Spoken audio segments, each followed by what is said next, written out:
Oi, estamos começando mais um Empoderação. Muito obrigada por estar aqui com a gente. E hoje nós vamos discutir um caso assim revoltante. E que já tem um tempinho que aconteceu, mas eu fiz questão de trazer aqui porque a gente tem que discutir a questão do racismo no ambiente de trabalho. É muito importante. A gente abordou em outras ocasiões, né, de maneira indireta, ligada a outros temas, mas hoje especificamente a gente vai falar sobre isso. E por quê? Teve um caso de uma atendente de uma lanchonete em Curitiba que ela simplesmente foi rejeitada por um cliente que disse: eu não consigo com gente dessa cor. Exatamente isso que ele disse. Esse homem, investigado pela Polícia Civil do Paraná pelo crime de injúria racial, ele deixou a funcionária, obviamente, chorando, se sentindo humilhada.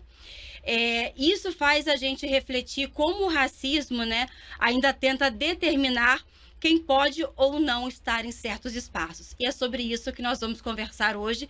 Eu te convido a ficar comigo e com as minhas convidadas.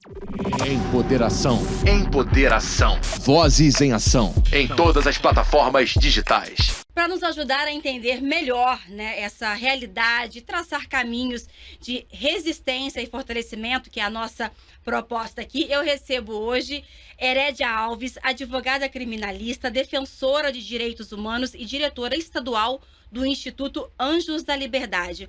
Ela é reconhecida por sua atuação firme no combate à violência de gênero e à violência contra mulheres. Também exerce a função de diretora jurídica do projeto Mulheres de Frente, contribuindo aí de forma ativa para a promoção da justiça, da igualdade e da dignidade humana. Seja bem-vinda, Herédia. Muito obrigada. É uma honra participar do programa. E combater a violência contra as mulheres é um dever de todos nós. Esse episódio, além de ser uma grande violência contra mulheres, é um caso de racismo, então a gente precisa se unir no combate a esse tipo de atitude e a gente condena veemente qualquer coisa que venha desse tipo. E, infelizmente, eu vinha falando com a nossa convidada querida hoje aqui, no Rio a gente teve um caso que não foi com mulheres, mas voltado para o racismo, que é a questão do entregador que acabou sofrendo um tiro no pé. Então, o ambiente de trabalho para pessoas negras se torna cada dia mais perigoso e mais vulnerável, infelizmente. Bom, e nós vamos conversar hoje de como a gente pode ajudar, né, essas pessoas a se preservarem o máximo possível de situações como essa, inclusive juridicamente, né? Vamos lá.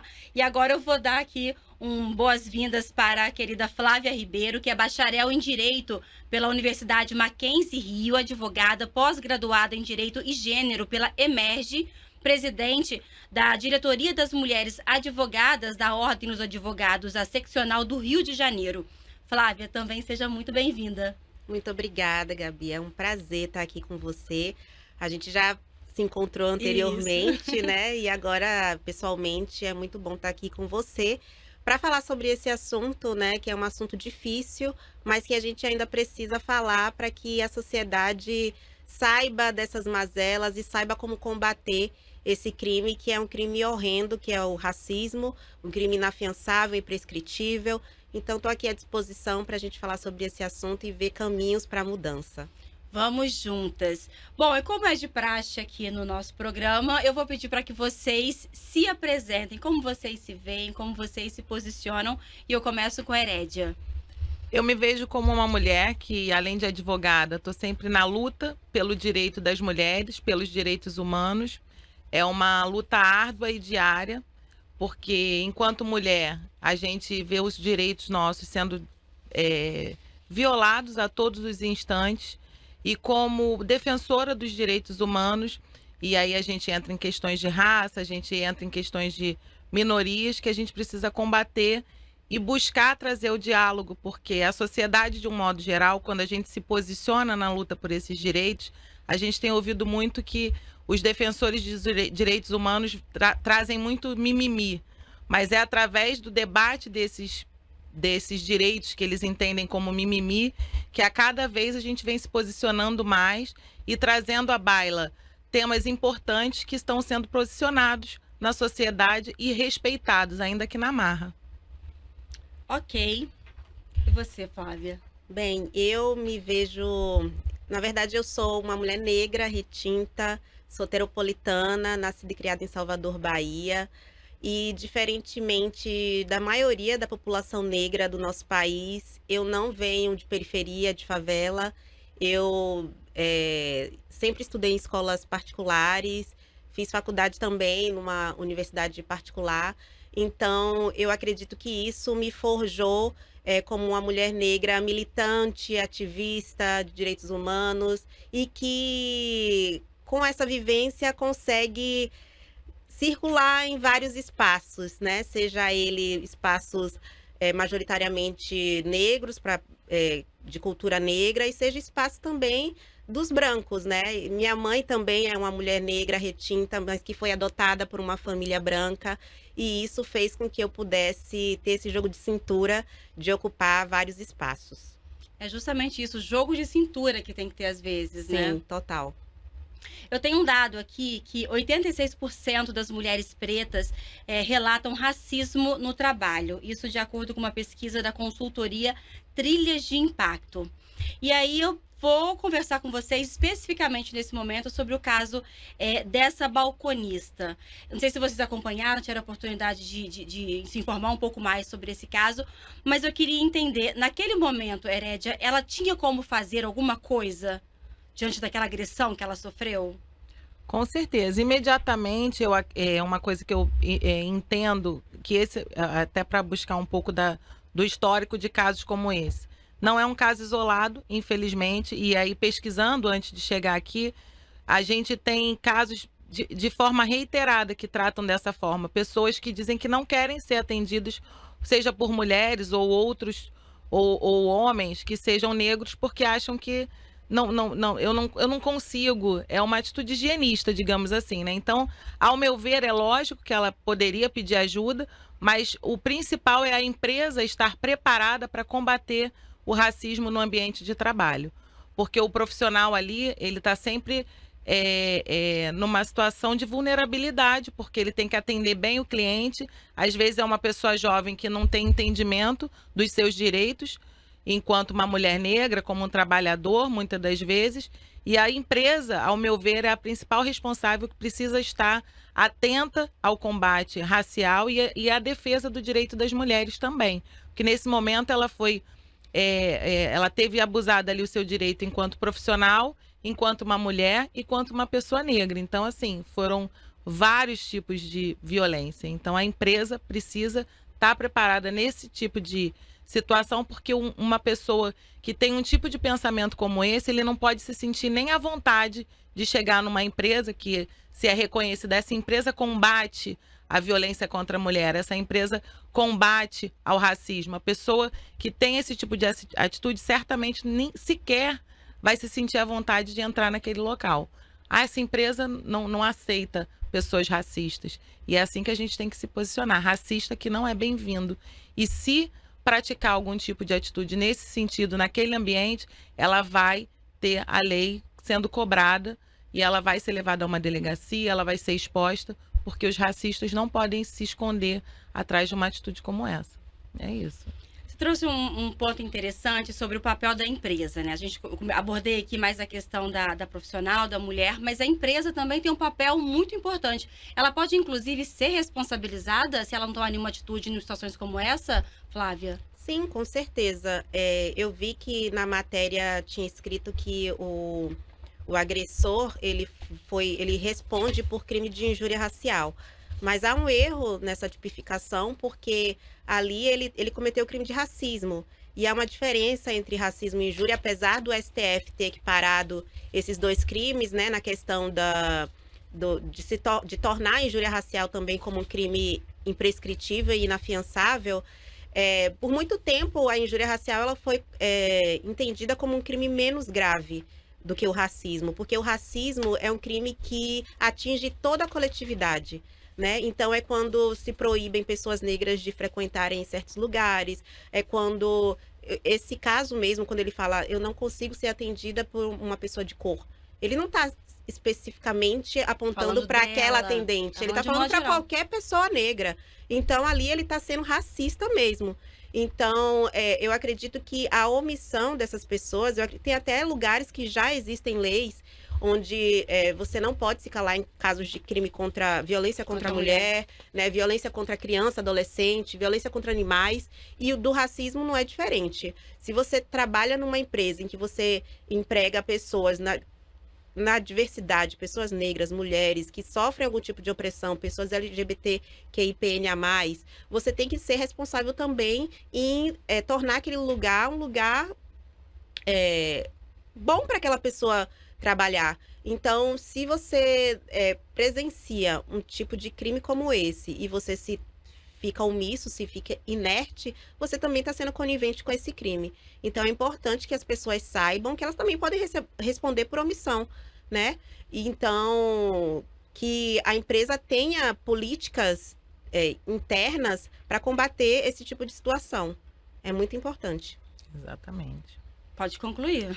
Não, exatamente. Um dos apontamentos que eu coloquei aqui, a supremacia branca, ela é tão confortável nesse lugar de se sentirem superior, que quando ele faz um tipo quando ele comete um crime como esse, ele, além de estar sendo racista, ele está muito confortável na posição de que ele está humilhando publicamente aquela mulher. Então, ele não simplesmente não porque em muitos dos casos, né, a pessoa que pratica um crime de injúria racial, ou racismo especialmente, às vezes a pessoa faz escondido, ela tenta se esconder e fala, não, mas eu não disse isso. Nesse tem caso... pouco de vergonha, talvez? Seria esse o termo, não? Não tem um pouco de vergonha, mas sabe que existe a lei atualmente, diferente de alguns anos atrás, que as pessoas se sentiam muito confortáveis, e aí tinha o racismo recreativo, né? As pessoas brincavam e as pessoas acabavam aceitando e riam junto, mas atualmente não. Como eles sabem que tem tem delegacias especializadas, tem eles vão sofrer as consequências jurídicas, então acaba fazendo escondido. Nesse caso, esse cidadão, ele se sentiu muito confortável em humilhar aquela mulher e demonstrar que ele é superior e fazer ela ser humilhada publicamente, que provavelmente a lanchonete estava cheia, né? Então, assim, é um caso extremamente bizarro e complexo em vários aspectos. Porque a pessoa, para chegar nesse ponto, ele tinha uma sensação de impunidade que aí ainda tem uma outra fala, né, doutora? Que muitas das pessoas falam, mas eu vou ser processada e eu sei que não vai dar não passa de um processo que você vai responder. Você não vê pessoas negras pessoas racistas sendo presas pelo crime de racismo, como aconteceu agora há pouco com essa... não lembro bem, que praticou racismo contra os filhos de dois globais, agora. Exatamente, não lembro o nome dela. Que eram influenciadoras, né? Era um casal de atores, enfim. Da Giovanna Giovanna Eubank, exatamente. E ela foi condenada, teve uma multa muito alta, mas ainda assim ainda não teve efetividade. Então, enquanto a gente não tiver casos como esse, que ganhou a mídia, que a pessoa racista vai pagar e ela vai ser, infelizmente, vai ser presa de fato e vai servir como exemplo, a gente vai ver pessoas cada vez mais praticando racismo e se sentindo confortável em humilhar e transgredir a lei, porque não vai ter nenhum tipo de efetividade com a lei. Né? É importante também uma fala que a Herédia teve no início do programa, que fala sobre a questão da atendente ser mulher, negra, né? Então, mostra os diversos atravessamentos que uma mulher negra passa para existir na sociedade, né? Ela não passa só pelo machismo, que fala que o lugar que ela deve ocupar é aquele lugar de pensamento coletivo de profissões que tratem do cuidado, profissões que tratem de uma atividade menos intelectual, né? A sociedade ainda impõe isso às mulheres. Para você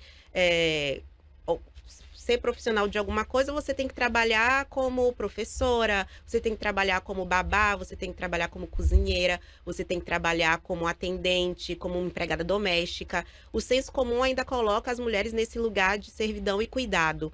Enquanto os homens, não, eles precisam trabalhar em lugares que eles precisam usar mais o intelecto, então são as engenharias. E mesmo que seja uma profissão parecida, como a de cozinheira e a de chefe de cozinha, por exemplo, colocaram esse lugar de chefe para diferenciar o gênero.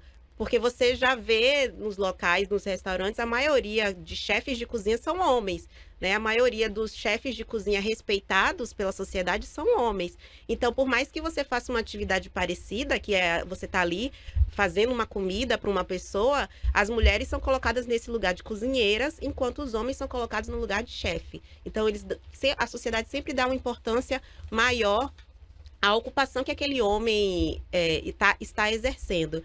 Além desse machismo que ela é atravessada, o racismo, né? Então, as mulheres negras, elas sofrem triplas opressões. Machismo, sexismo, racismo e classismo também. Então, é muito importante que a sociedade saiba que casos como esse, como a Herédia falou, não são casos isolados. E cada vez mais que a gente tem notícias como essa nos noticiários, na televisão, nos jornais, a gente acaba atingindo não só a vítima desse caso, mas a gente atinge a todas aquelas mulheres que leem aquela notícia e se sentem também agredidas por esses casos, porque é um gatilho enorme você ler que uma mulher negra está trabalhando como atendente e por ser mulher e negra, simplesmente uma pessoa não quer que ela tenha contato com ele. Então, isso não atingiu só essa atendente, atinge a mim, enquanto mulher negra, Claro. atinge você, atinge a Herédia. Então, é muito importante que a gente conscientize, né, a sociedade como um todo, que enquanto a gente tiver machismo, racismo, a gente não vai ter uma sociedade desenvolvida, a gente não vai ter uma sociedade plena de direitos. É preciso acabar com esse tipo de crime, né, para que a gente possa viver de uma forma digna e plena no nosso país. Herédia, você citou o caso aqui, eu resgatei na internet, foi a influenciadora digital Day McCarthy, que foi condenada pela Justiça do Rio a pagar R$500 mil ao casal de atores. E a sentença decorre de declarações de cunho racista proferidas contra a filha do casal, a Titi, ainda criança, por meio das redes sociais. E teve também recentemente o caso da dupla de influenciadoras, que eram mãe e filha, que deram banana para umas crianças em extrema vulnerabilidade, isso, que também foram condenadas. Numa ação social, né? Isso foi numa ação social. O caso delas. Exatamente, o que é um absurdo. Que já estava indo lá com o objetivo de ajudar, né, entre aspas, né, ali socialmente aquelas pessoas em vulnerabilidade e acabaram cometendo esse ato de racismo, né? Exatamente. Só que, como você mesma disse, isso não é isolado, infelizmente. Não é um caso isolado. É um outro caso que eu anotei aqui falando sobre justiça. A Justiça de São Paulo, o humorista, não sei se você chegou a ver, Vinícius Teixeira de Lima, que foi a live da ofensa, uma live cheia de racismo recreativo e cheia de, não só racismo, e aí a gente trata, conforme a sua conterrânea maravilhosa, que eu admiro muito, que é a doutora Carla Cotirene, que fala muito sobre as interseccionalidades, como a doutora muito bem colocou, que é o racismo, o sexismo, o machismo e a vulnerabilidade social, que acabam virando piada na boca desses humoristas. E agora tem se trazido muito esse tema à baila, mas infelizmente em outubro de 2024 a Justiça de São Paulo absolveu sumariamente esse humorista. E aí acaba sendo mais, como nós falamos, né? Quando um humorista ele é absolvido sumariamente, o que quer dizer absolvição sumária? Ele sequer respondeu o processo completamente, né? A partir do momento que foi apresentada ali a resposta à acusação, eu acredito que ele já tenha sido absolvido. Você acaba dando espaço para que novos humoristas tragam esse racismo recreativo à baila e as pessoas queiram rir. E eu atualmente, né, já sou uma mulher com mais de 40 anos e a gente lembra aí de 20 anos atrás, tinha muito racismo, tinha muito racismo recreativo. Racismo tem a torta e a direita atual. Desculpa te interromper, mas vamos lá. O que é racismo recreativo? Aqui no programa a gente já falou várias vezes, já explicamos, mas sempre tem gente nova chegando. O racismo recreativo é quando, por exemplo, nesse caso, um humorista traz para o seu stand-up, né? O humorista vai, porque é o stand-up, que eles trazem várias piadas rápidas, piadas prontas, e aí, nesse caso específico, ele, por exemplo, a racista eu não lembro, mas uma falando sobre judeus, ele falou, reclama de banho quente, mas quando estavam em Auschwitz ia para caldeira e não reclamava. Uma coisa assim... Alguma piada racista, você lembra, doutora? Nesse caso, foram tantas que eu acabei nem separando. Não, esse caso eu não tomei conhecimento, mas o racismo recreativo, ele tá no cotidiano também. Cotidiano. E muitas crianças sofrem com esse tipo de racismo. Eu mesma fui uma que sofri demais, porque como eu estudei em escola particular, eu era praticamente a única menina negra da sala. Então, são xingamentos, são brincadeirinhas, né? Falando do cabelo duro. É aquele racismo que é feito... na intenção de tirar chacota da pessoa negra, né? De fazer ser engraçado algo que é extremamente racista, pejorativo e que vai fazer com que essa pessoa sofra. Então, o racismo recreativo, ele é tirado como, não, é só uma brincadeirinha, é uma coisinha leve, mas que na verdade não. Traz danos psicológicos a essa pessoa que vai perdurar por uma vida inteira. E quando a pessoa preta reproduz esse tipo de brincadeira, o racismo recreativo, né? Que para ela é uma brincadeira porque ela sempre ouviu, porque sempre fizeram comigo, não tem problema, não morri por causa disso. O argumento que muita gente dá não tem problema, não morri por causa disso. Apelido de escola, brincadeira. Isso pode? Então, a diferença de uma pessoa preta reproduzindo racismo e uma pessoa branca sendo racista é a intenção que você tem ali no fato de você ser racista. O que é o racismo? O racismo é um sistema de opressão. São pessoas brancas que se sentem superiores a pessoas negras, que querem fazer uma manutenção desse poder que eles têm e que eles tiveram historicamente, desde o Brasil escravocrata, e em cima de pessoas negras. Então, eles se sentem superiores porque as pessoas negras foram escravizadas durante um longo período de tempo no Brasil. E aí, eles acham que as pessoas negras não podem ocupar certos espaços, acham que as pessoas negras não podem exercer certas profissões. E aí, você acaba sendo racista porque você quer fazer a manutenção desse poder que você imagina que você tem por você ser branco. Quando uma pessoa negra, ela está reproduzindo esse racismo, ela não tem essa intenção. Ela não está falando para uma outra pessoa negra que ela quer se manter ali de uma forma superior àquela outra pessoa negra. Ela está reproduzindo porque a sociedade ensinou a ela que nós somos racistas, e de fato somos, né? A gente aprende desde criança que a gente é feia, né? Uma pessoa, o padrão de beleza da sociedade é a mulher loira, magra, dos olhos claros. Então, você já nasce sabendo que o seu cabelo crespo é duro, é feio, né? Então, quando você reproduz, você vê uma outra mulher ali que parece com você, mas que vai, olha lá, o cabelo dela é duro, ela não é tão bonita assim. Você está reproduzindo aquilo, mas você não tem aquela intenção de, como é que eu posso dizer? De se beneficiar desse sistema racista de opressão que faz com que pessoas negras continuem no limbo da sociedade, entendeu? Então tem essa diferença. Eu entendo por um lado, no sentido de que eu já observei em alguns casos, que tem pessoas negras que acabam aceitando essas brincadeiras racistas para serem aceitas em determinados grupos. Eu já observei que às vezes a pessoa é difícil trazer essa definição, mas a pessoa não entende o quanto aquilo é prejudicial para ele, para a sociedade na qual ele vive. Às vezes ele não tem um filho e ele não entende que se ele perpetrar e fizer essa manutenção desse tipo de atitude, um filho dele vai continuar sofrendo o racismo. E ele tenta, para se manter dentro de um grupo, e eu já observei isso em grupos específicos, que as pessoas começam, mas isso daí é mimimi, é uma piada, e a gente já não pode mais fazer piada, agora vão querer fazer controle de piada do que a gente fala. E aí essas pessoas, em algumas pessoas pretas, acabam não se demonstrando assim. Eu, por exemplo, não ligo. E aí reproduz aquilo como se fosse para ter a manutenção naquele espaço, para se sentir dentro do grupinho. E aí você, né? Aí a gente, enquanto pessoas negras e de um grupo que está tentando fortalecer o debate, eu acho que a gente não pode se colocar em uma luta direta com essa pessoa. Eu acho que o momento é de acolhimento, tentar demonstrar para aquela pessoa o quanto essa atitude dela é prejudicial, o quanto esse tipo de atitude ele reforça e traz a manutenção do racismo naquele espaço, e que se ele não se posicionar, ele está dando um aval para que essas pessoas continuem. Então é uma forma de opressão também, ao meu ver. É uma forma de tentar se manter num grupo e ser aceito, porque, olha, eu sou negro e eu aceito algumas brincadeiras, eu nem estou achando ruim. Mas, na verdade, ele não está nem se vendo naquele local ali como se ele também está sendo uma chacota.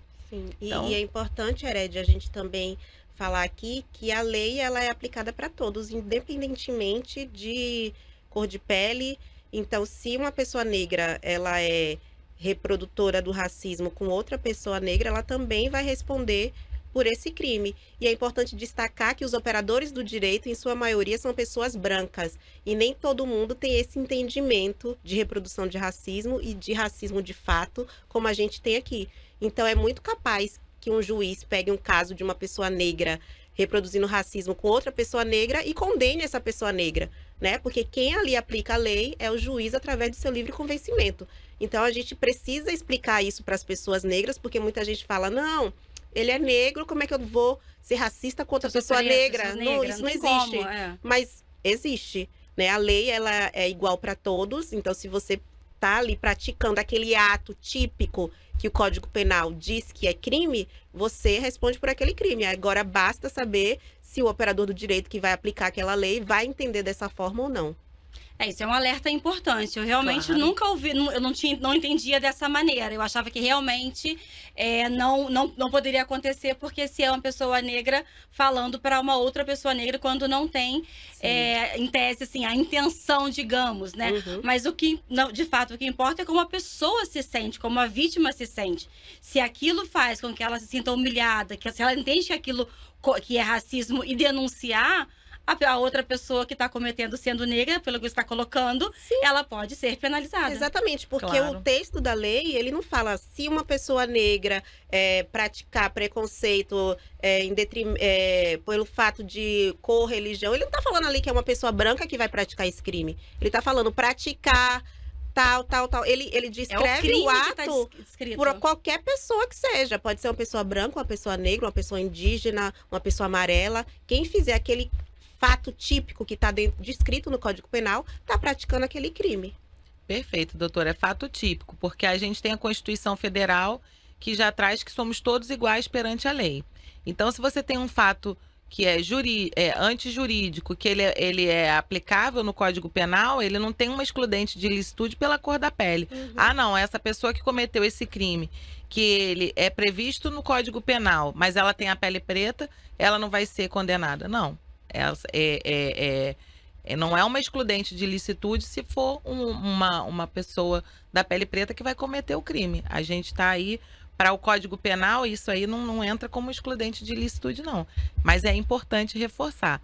E o meu posicionamento é sempre esse. Ainda que eu veja, eu procuro sempre acolher, porque eu acho que o que a branquitude traz é essa questão de a gente estar sempre brigando ou estar sempre criando óbices dentro do movimento para que um esteja contra o outro, quando na verdade a gente precisa se unir e combater o racismo. Uhum. Bom, dentro disso, Herédia, como você avalia o impacto psicológico, né, desses ataques?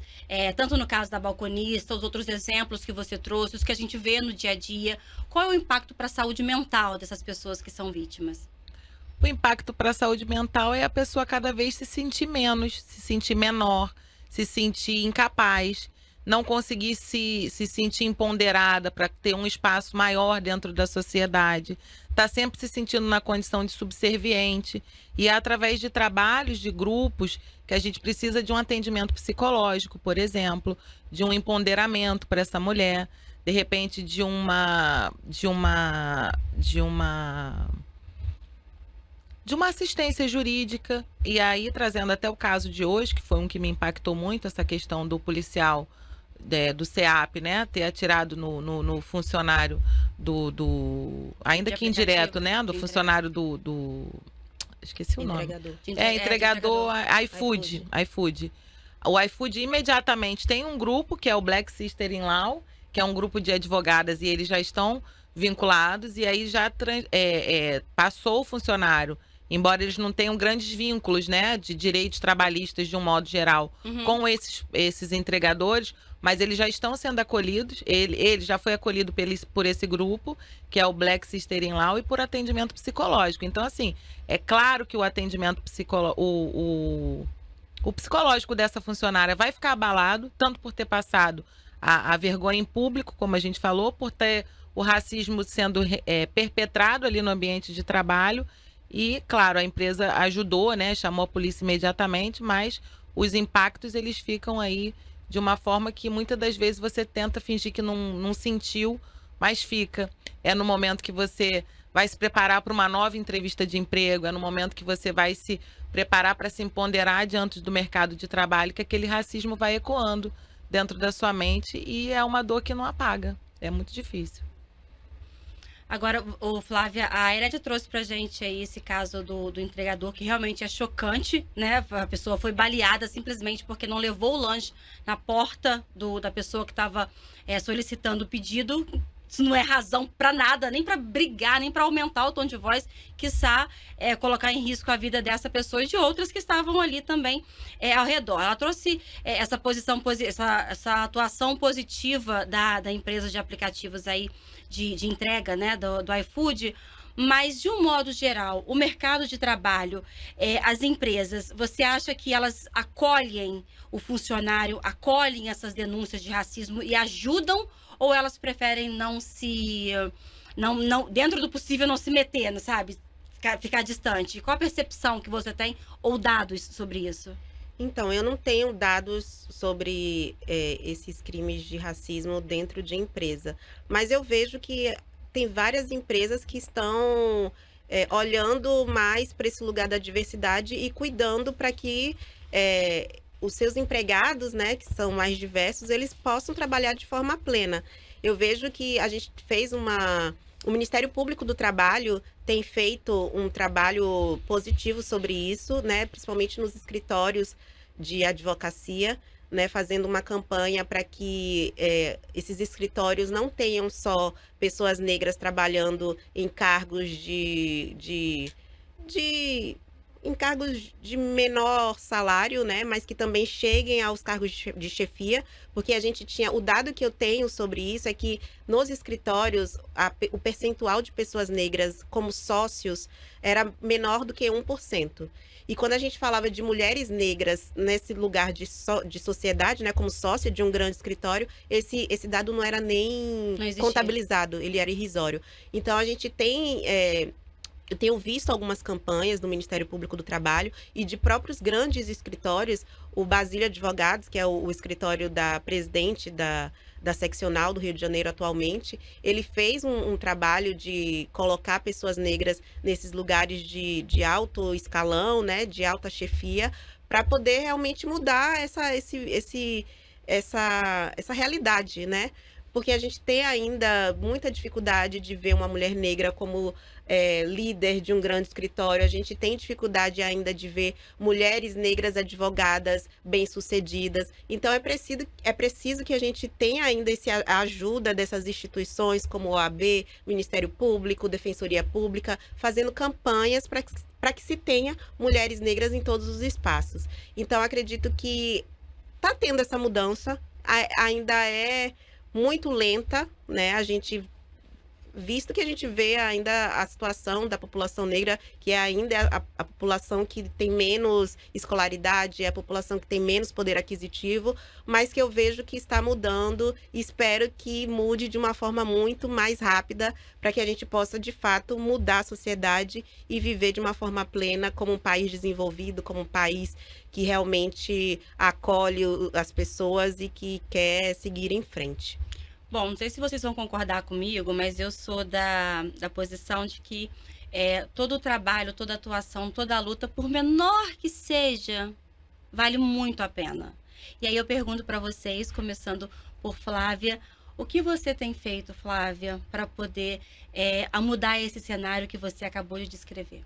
Bem, e além de ser diretora de mulheres da OAB, eu também sou assessora parlamentar. E sou assessora parlamentar de uma vereadora negra retinta, que é a vereadora Thaís Ferreira. E no nosso gabinete somos majoritariamente pessoas negras, né? Então, eu acredito que quando a gente trabalha em prol daquilo que a gente acredita, fazendo política para pessoas negras, fazendo política para mulheres mães, para crianças, né? Para que elas tenham acesso a uma cidade mais justa, para que elas tenham acesso à cidade de fato, porque a gente hoje em dia não tem acesso à cidade, a gente tem medo de sair sozinha na rua, a gente tem medo de sair de noite na rua, porque a cidade não é feita para nós mulheres negras, para as crianças. Então eu acredito que esse trabalho é um trabalho que, nossa, me dá muito prazer de fazer, apesar de ser difícil, porque muitas vezes a gente passa por coisas e vê coisas que infelizmente, em 2025 ainda acontece, principalmente na Câmara de Vereadores, né? São projetos de lei que são esdrúxulos, né? A gente vê projeto de lei para barrar criança na parada LGBTQI/PNA+, a gente vê projeto de lei para que as mulheres não tenham acesso à informação do aborto legal, do aborto seguro. Então, apesar desses percalços, eu acredito que bastante que a gente faz, a gente está tentando aí mudar a sociedade, a realidade das pessoas. É um trabalho que me dá prazer e que, apesar de não atingir de uma forma assim tão diretamente as pessoas, eu acho que isso o movimento sempre faz com que as mudanças aconteçam. Então eu tenho fé, eu sou otimista nesse sentido de que o trabalho que a gente exerce um dia lá na frente vai fazer com que a gente tenha uma sociedade mais justa e igualitária. Herédia. Perfeito, doutora.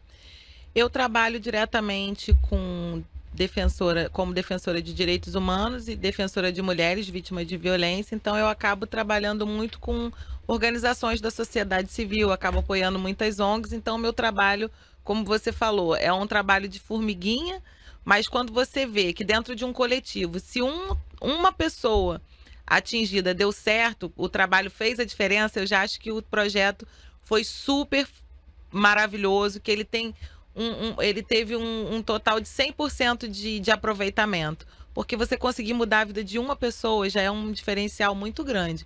Então, ao longo da minha jornada de trabalho, é esse trabalho de formiguinha que eu venho desenvolvendo, buscando acolher mulheres vítimas, que até inclusive foi assim que surgiu o meu trabalho. Você é advogada criminalista, está na delegacia, e aí chega uma mulher que não tem um acolhimento, isso nos autos lá de 2020, 2019, e aí a mulher está ali sozinha, precisando de um acolhimento, eu acabava acolhendo e ajudando numa advocacia por conta própria ali para tentar ajudar. E aí a gente criou um grupo de amigos advogados que acabou criando esse coletivo de acolhimento para essas mulheres vítimas. Ao longo do tempo, esse trabalho virou um instituto, hoje em dia eu já não estou mais à frente, mas sigo trabalhando tanto no combate à violência contra as mulheres, quanto no fortalecimento do empreendedorismo feminino. Uma das pautas que a gente tratou aqui é o fato da mulher ela ser subjugada no ambiente de trabalho, embora a mulher ela seja muito mais estudada, com dados fidedignos. A mulher ela tem um perfil acadêmico maior do que o homem, mas é sempre subaproveitada nos ambientes de trabalho. Então é nessa luta pelo fortalecimento do direito das mulheres. E aí, dentro do que vocês acabaram falando aqui, com relação às empresas, a gente lutar eu até anotei aqui, pelo Pacto Global da ONU, cobrar das empresas que façam aderência a esse Pacto Global, que exige que as empresas sigam algumas diretrizes, que dê condições para mulheres negras, que combatam o racismo e que a gente consuma essas empresas que estão dentro das diretrizes do Pacto Global da ONU. Se for uma empresa que não tem um mínimo de olhar e acolhimento social, a gente jogar para escanteio e não dar o mínimo de visibilidade. E a gente sabe que tem várias empresas que as pessoas acham maravilhosas aí na internet, que acham cool usar aquela marca, mas que são empresas que apoiam a escravidão, que apoiam o racismo, que acaba vilipendiando o direito de mulheres e de seres humanos de um modo geral. Então, a gente fortalecer essas empresas que acolhem esses espaços e que buscam essa melhoria e seguir na luta pela melhoria dos direitos das mulheres, fortalecimento dos direitos humanos, e é uma jornada que nunca para. É um trabalho árduo e diário. Uhum. E vambora, vamos continuar trabalhando. Vambora. Agora, Flávia, voltando aí ao caso da balconista, né? A gente citou aqui também o do entregador e, infelizmente, vários outros, assim, que acontecem não só no ambiente de trabalho, mas qualquer lugar que você estiver, porque, infelizmente, o racismo está ali presente, Sim. né? Como que a gente pode se defender de uma situação, de uma situação ali que a gente está sendo vítima de racismo? Para poder se proteger, filmar, ou você chamar, pedir por ajuda, o que a gente tem que fazer para poder se proteger e para ter provas para a gente poder buscar auxílio jurídico? Exatamente isso que você falou, Gabi. É você tentar conseguir o maior número de provas. Eu acho que hoje, com a era dos celulares, é muito importante que você filme, é muito importante que você, se tiver pessoas em volta que tenham assistido o crime acontecendo, que você pegue o contato dessas pessoas para posteriormente, se a pessoa, o agressor fugir, por exemplo, você poder contactar essas pessoas para que elas sejam suas testemunhas. Então, é você produzir o máximo de prova que você puder, né? Se for nas redes sociais, que você printe, que você guarde o link de onde aquela ofensa foi proferida, porque isso é muito importante para você provar que o crime aconteceu e poder identificar esse agressor, esse criminoso, esse racista, e ele poder responder de forma contundente e exemplar. Herédia, dentro dessa pergunta que eu fiz para ela, você fala muito de acolhimento, né? Então, ela falou mais de como pode se proteger ali, gerando provas, né? Para poder tomar uma medida legal mesmo, para poder se proteger de situações como essa.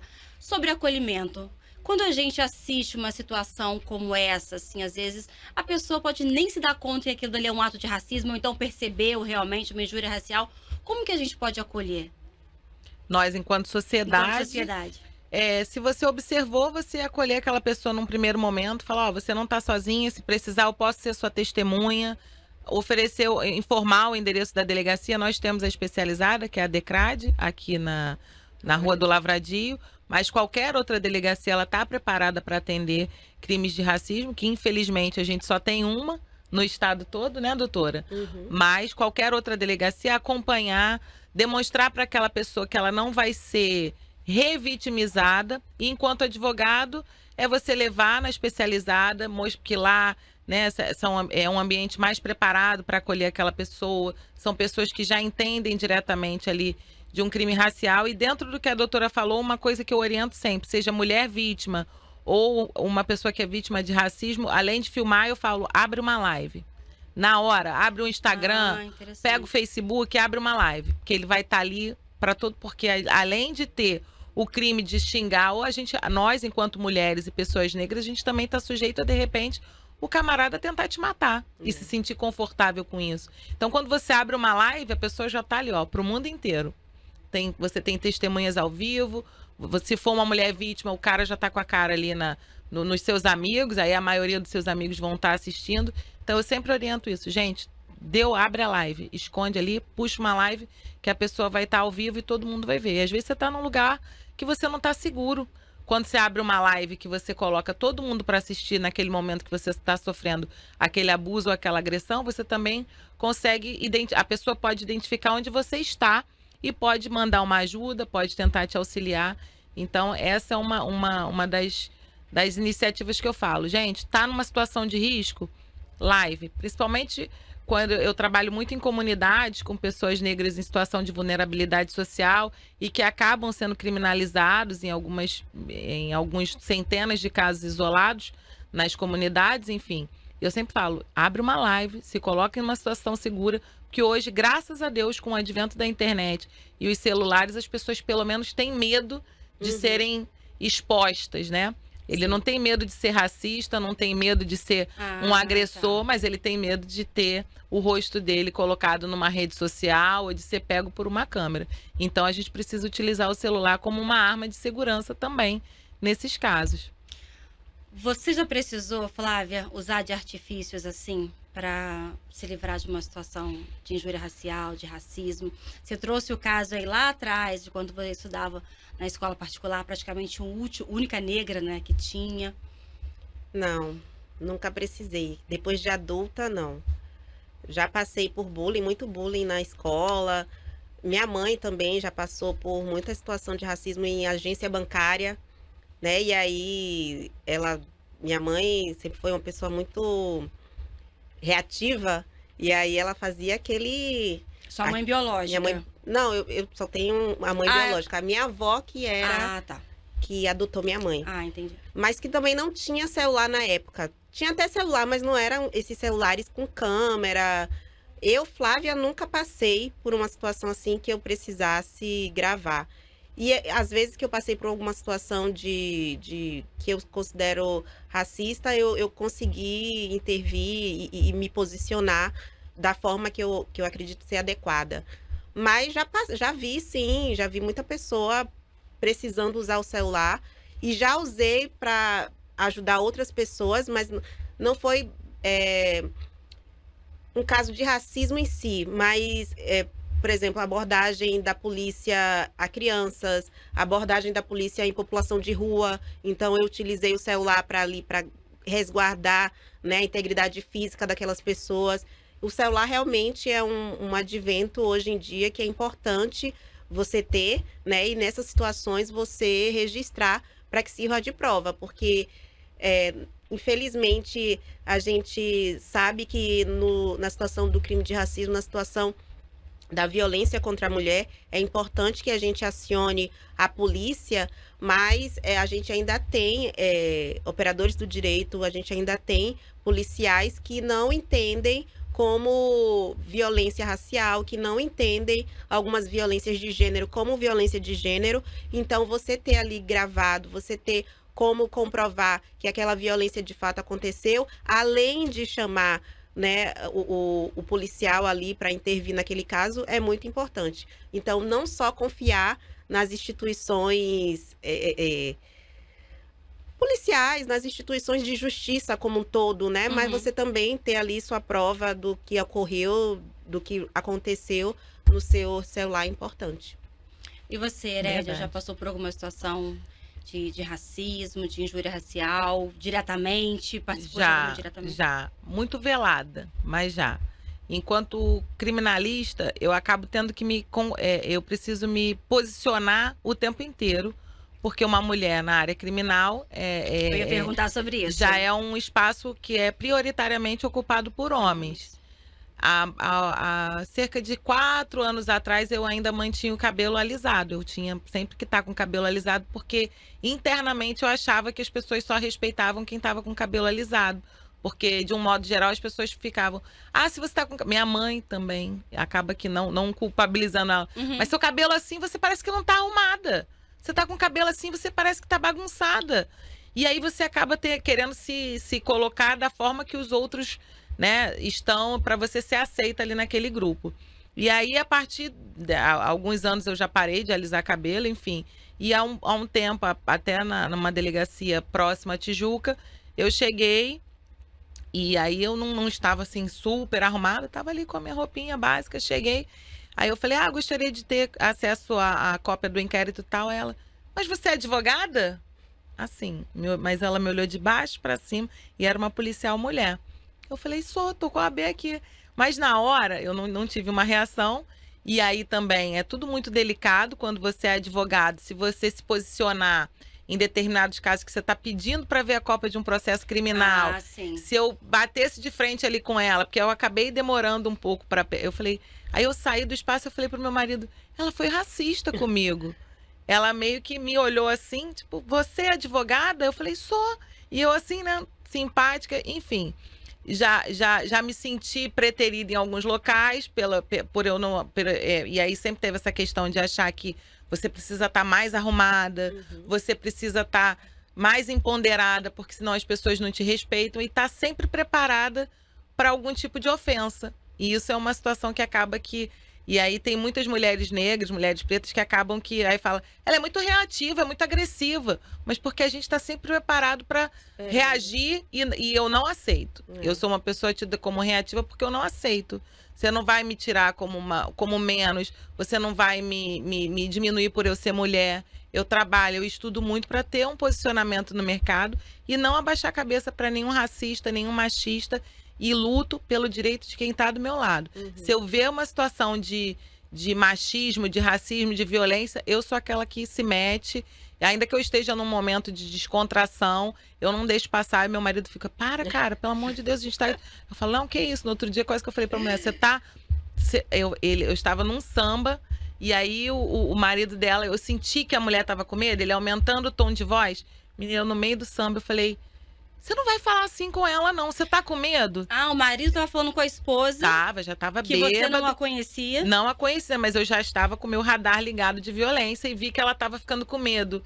Numa situação de ele beber um pouco demais, eu já tô com medo dele ultrapassar aquele limite. Quando ele saiu de perto, eu falei, se você precisar, a gente vai na delegacia. Eu já tinha até tomado um drinkzinho, aí eu falei, não, a gente vai na delegacia, você não tá sozinha. E aí é assim, uma situação de vigilância o tempo todo, porque mulheres são vítimas o tempo todo e o racismo está presente nesses espaços o tempo todo e a interseccionalidade disso acaba fazendo a gente ficar vulnerável muito mais vezes, né? Sim. E aí até dentro do que a doutora falou, uma questão que eu acabo pesquisando muito é que a violência contra a mulher, ela é muito grande. Graças a Deus, ela está tendo um espaço muito maior de debate, tanto nas instituições públicas, mas existe a violência contra a mulher preta, que é uma violência diferenciada, que o Estado não vê, que é uns locais onde tem as favelas, comunidades. A Patrulha Maria da Penha não chega e essas mulheres ficam em uma situação de vulnerabilidade total, porque infelizmente elas não têm acolhimento. E aí a gente tenta trazer projeto social, a gente tenta levar palestra, a gente tenta trazer a conscientização para que essas pessoas também sejam colocadas nesse mapa. Porque é diferente de você estar num prédio, você ligar e a Patrulha Maria da Penha está na sua porta daqui a 10 minutos. Outra coisa é você estar dentro de uma comunidade. E aí é um outro sistema. Verdade. E eu acabo atuando nesses espaços também. E quer complementar, Flávia? Quero. Tem uma coisa que a Herédia falou e me trouxe a lembrança, que há uma diferença entre o racismo estrutural e o racismo tipificado em lei, né? Muitas coisas que acontecem no cotidiano, do racismo do cotidiano, as pessoas falam, mas isso aí é racismo estrutural, como se não fosse algo, como se fosse algo menor e não fosse crime. Mas que, de fato, aqui no Brasil, não. Mas eu já vi casos nos Estados Unidos em que foi considerado crime. Por exemplo, racismo estrutural. Uma fábrica de automóveis que não tinha mulheres negras no chão de fábrica. E aí, judicializaram essa questão nos Estados Unidos e a empresa foi condenada por racismo e por machismo, por não ter mulheres negras na empresa. Ali ela não teve uma atitude positiva, que eu falo assim, racista. Ela não botou no anúncio que não contratava mulheres negras, né? Mas ela não contratava. E aí, de uma forma velada, uma empresa é racista por não contratar mulheres negras e foi condenada. Aqui no Brasil, a gente considera isso como racismo estrutural. Não tem mulheres negras em cargo e posição de poder, de liderança, porque o racismo estrutural não deixou, as mulheres não conseguem chegar a esse cargo porque elas não têm escolaridade, enfim. Cria-se diversas justificativas para que se não tenha pessoas negras em certos lugares. E aí fica por isso mesmo. Não é considerado crime, não é considerado... como a Herédia falou, não há responsabilização do Estado em relação a essas questões. Então, fica nesse racismo velado que a gente não consegue comprovar, mas que você sabe que existe, que está ali. Então, muitas vezes, o que acontece com a gente, principalmente comigo, né, nessas situações racistas que eu não precisei gravar, porque não acontece um racismo direto, é esse tipo de racismo estrutural que falam, é um racismo velado, que eu sei que eu não estou em uma situação X, uma situação Y, porque eu sou uma mulher negra. Mas ninguém nunca chegou de fato e falou, Flávia, você não pode porque você é uma mulher negra. Porque aquilo ali é uma coisa velada, que você sente, todo mundo sabe, mas que não é palpável. E é difícil de provar. É muito difícil de provar.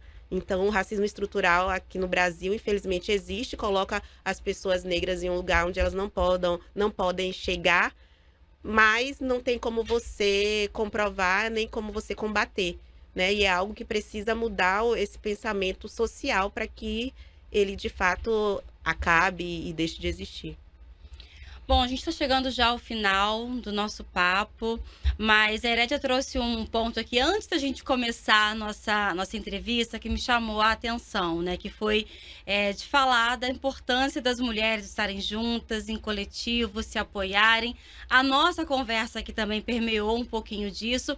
Eu queria que você falasse um pouco mais sobre isso, Herédia. O que nós mulheres podemos conquistar quando a gente se une? Enquanto mulheres, cada uma, quando uma mulher sobe, puxa a outra, ela fortalece o coletivo inteiro. Adoro. Eu acho que os movimentos atuais de mulheres se apoiando, mulheres se ouvindo, mulheres falando sobre o seu dia a dia, e aí um tema até que as mulheres 40 a mais agora vem trazendo, que são debates sobre como a saúde da mulher para envelhecer, como os espaços de fala para mulheres estão sendo abertos e o direito das mulheres, a saúde da mulher vem sendo tratada, isso fortalece todo um coletivo. Então, assim, eu busco, né, através do meu trabalho, estar em ambientes como esse, até para aprender. Eu estou aprendendo o tempo todo, busco conhecimento justamente para eu poder me fortalecer enquanto mulher e busco também fortalecer outras mulheres, seja nesses locais onde o Estado não chega efetivamente, e aí o papel das organizações da sociedade civil é justamente esse, ser um braço do poder público para poder atuar nesses locais. E eu vou levando esses debates, trabalhos, seja através do empreendedorismo feminino, nesse trabalho que a gente faz com relação a Projeto Mulheres de Frente, que fortalece mulheres que... O Rio de Janeiro é um percussor de mulher, é o maior estado com mulheres empreendedoras de todo o Brasil, embora o Rio de Janeiro seja um estado pequeno, né, em relação aos outros estados. Então, a gente fortalecendo mulheres para regularizar a situação das suas empresas, através de contratos, levar apoio de contador, porque a maior parte das mulheres são empreendedoras, mas muitas das mulheres, às vezes, nem se vê enquanto empreendedora. Então, assim, fortalecendo mulheres nesses espaços também, para que elas possam se ver como empreendedoras, possam crescer no seu trabalho, seja porque às vezes a maternidade te impede de voltar ao ambiente de trabalho, seja porque o sistema não te acolhe da melhor forma, seja porque você é uma mãe atípica, porque você não tem com quem deixar seu filho.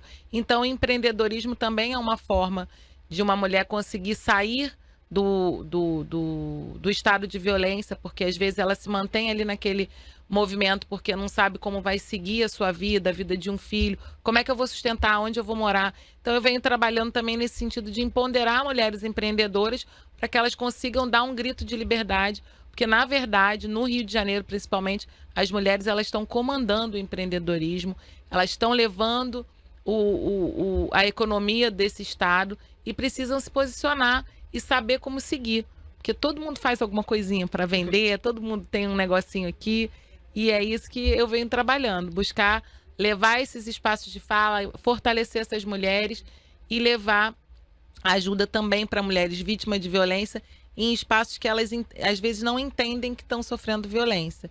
Então, através desses debates todos, você chega com um outro tema, mas consegue chegar no tema da violência, porque às vezes você não vai ser acolhido diretamente. Sou aqui uma advogada que combate a violência contra as mulheres.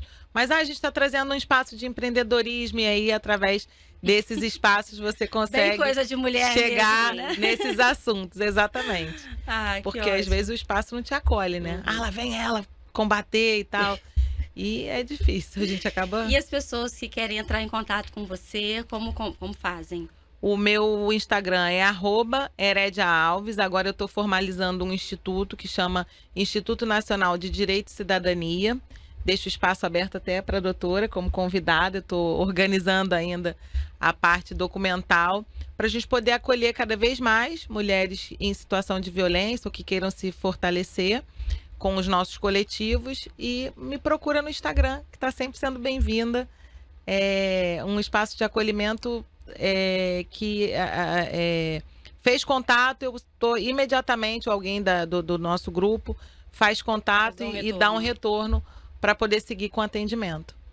Flávia Ribeiro, estamos chegando ao fim. Queria pedir para que você fizesse as suas considerações finais, de repente alguma coisa que a gente não abordou e é importante as nossas convidadas, né, quem está acompanhando a gente, saber. O que você traz? Bem, eu quero reforçar aqui que racismo é crime, injúria racial é crime, e se qualquer pessoa que tenha sido vítima queira denunciar, pode procurar os canais da polícia. A gente tem o Disque 100 também, onde a pessoa pode fazer a denúncia. Pode procurar também os canais da OAB-RJ. A gente tem a comissão, a diretoria, na verdade, é uma diretoria de igualdade racial na OAB. A gente tem outras comissões temáticas. A gente tem a diretoria da mulher, da qual eu sou diretora, presidente, e tem a Defensoria Pública. Então, quem for vítima de racismo e quiser não ir direto para a delegacia, mas quiser conversar primeiro, ter um acolhimento, pode procurar os canais da OAB, @OABRJ. Pode procurar também o meu Instagram, que é @FláviaPRibeiro. E pode procurar diretamente a delegacia DECRAD na Rua do Lavradio, e como a Herédia falou, todas as delegacias estão aptas a receber a denúncia de racismo, mas se você se sentir se você quiser ter uma delegacia especializada, é importante procurar a DECRAD e falar sobre isso, que racismo é crime, que você não deixe passar impune, que você consiga reunir o maior número de provas, seja ela vídeo, foto, como a Herédia falou, fazer uma live, pegar o contato das pessoas que estão em volta, caso você tenha sido vítima de racismo, para que você tenha um maior conjunto probatório para você poder apresentar e que essa pessoa, esse agressor, esse racista seja punido, responsabilizado e que seja uma responsabilidade exemplar, porque só assim a gente vai conseguir combater o crime de racismo com punição, e a punição tem que ser exemplar e efetiva para que mude essa situação, para que a gente não tenha mais pessoas negras sendo expostas pelo simples fato de serem negras, né? Então, é muito importante que a gente faça essa denúncia e vamos bola para frente. Bola para frente. Muito obrigada, Flávia. Eu que agradeço. Foi ótimo tê-la aqui. Obrigada. Herédia, agradeço a você também pela participação. Eu que agradeço pelo espaço. É isso, estamos encerrando mais o Empoderação. Dessa vez não teve tanta risada, né, tanta gargalhada, porque o tema foi muito mais sério, mas informação de qualidade não faltou. Agora, com certeza, você está muito mais por dentro dos seus direitos e de como se proteger, que essa é a nossa proposta aqui. Compartilhar informação, compartilhar conhecimento e estarmos juntas. Te espero na próxima. Tchau!